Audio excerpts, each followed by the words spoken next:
Good morning friends, journey গাইডের একটা নতুন ব্লগেতে তোমাদের সবাইকে স্বাগত। আমি সঙ্গীতা তোমাদের জন্য আজকে নিয়ে এসেছি তারাপীঠ মহাশ্মশানের একটা বিশেষ পর্ব। তো পৌষ মাসের অমাবস্যায় তারাপীঠ মহাশ্মশান সকাল থেকে রাত অবধি কীভাবে সেজে ওঠে সমস্তটা তোমাদেরকে দেখাবো এই ভিডিওর মাধ্যমে।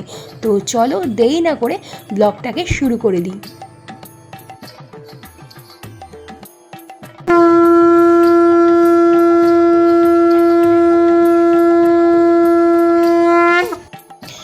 তারাপীঠের আগের নাম ছিল চণ্ডীপুর গ্রাম।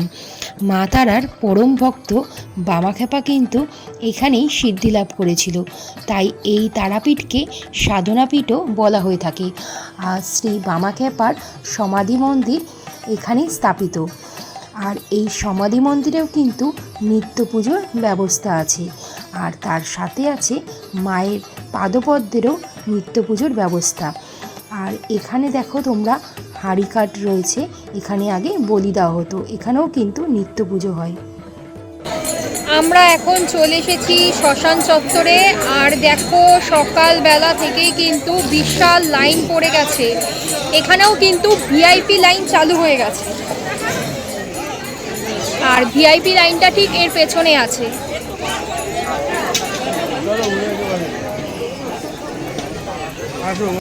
এইটা দেখো, এটা কিন্তু মায়ের পাদপদ্ম। আর এখানে সবাই এসে গোলাপ জল দিয়ে মায়ের চরণ ধুয়ে দেয়, আর আলতা সিঁদুর দিয়ে মায়ের চরণের পুজো করে। তো আমরাও কিন্তু এসে এরকমভাবেই প্রতিবার মায়ের চরণ ধুয়ে মায়ের চরণের পুজো করে থাকি।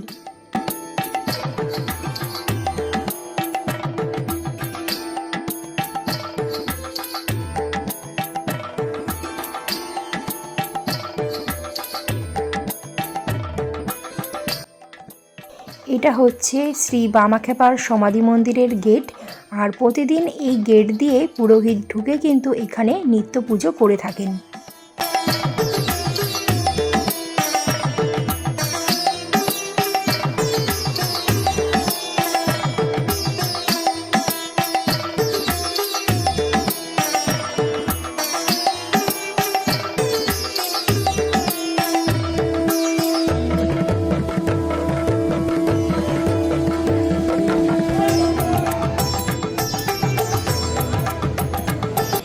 মহাশ্মশানের ভেতরেই আছে শ্রী বামাখ্যাপার পঞ্চমুণ্ডির আসন, যেখানে বসে তিনি মায়ের সাধনা করতেন। কথিত আছে মায়ের দর্শনও কিন্তু বামাখ্যাপা পেয়েছিলেন। এই সেই পঞ্চমুণ্ডির আসন, যেখানে ভক্তরা এসে ধূপ দিয়ে মোমবাতি দিয়ে পূজা অর্চনা করছেন।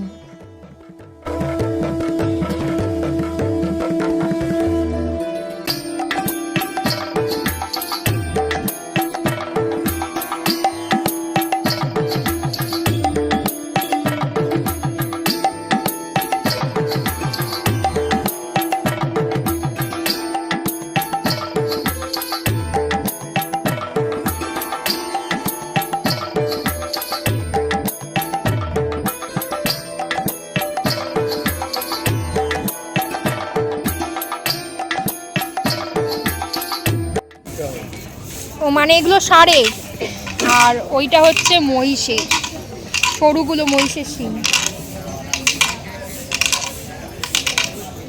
এটা কি করে সাজিয়ে রাখে? এগুলো কি হয়? শিবের অভিষেকে লাগে। ও শিবের অভিষেকে লাগে। শিং দিয়ে শিবের অভিষেক করে, আবার শঙ্কর ধ্বনি দেয় না, সিংহের ধ্বনি দেয়, এরকম বাজালাম ঠিক হবে। শঙ্কর সিংহের ধ্বনি বাজান দেখি একবার।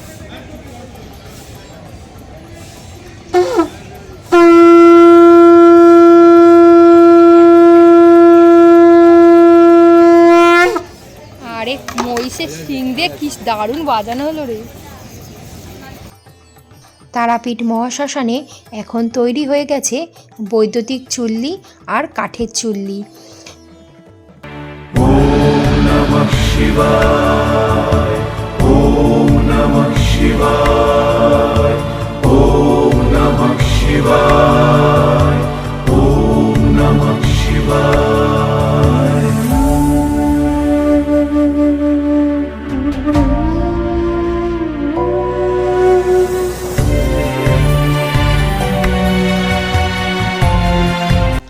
দ্বারকা নদীর তীরে এই শ্মশানেই কিন্তু শ্রী বামাখ্যাপা মায়ের সাধনায় লীন থাকতেন।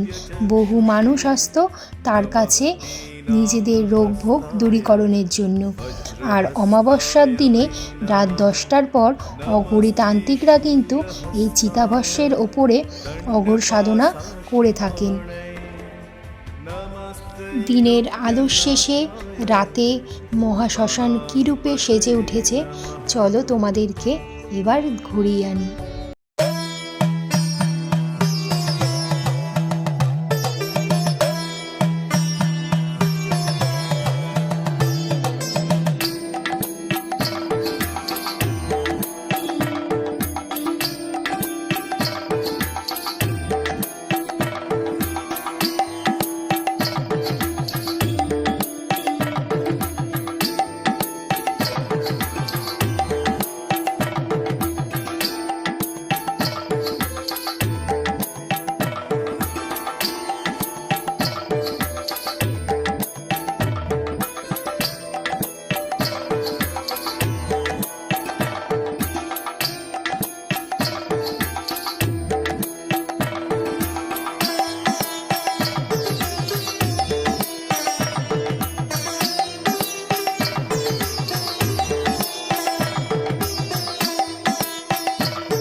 তোমরা দেখতেই পেলে অমাবস্যার দিনে তারাপীঠের মহাশ্মশান কী রূপে সেজে ওঠে। তবে আজকের মতন ভিডিওটা এখানেই শেষ করলাম। তোমাদের ভিডিওটা কেমন লাগলো তোমরা অবশ্যই কমেন্টে জানাবে। আবার দেখা হবে তোমাদের সাথে তারাপীঠের নেক্সট একটা ব্লগেতে।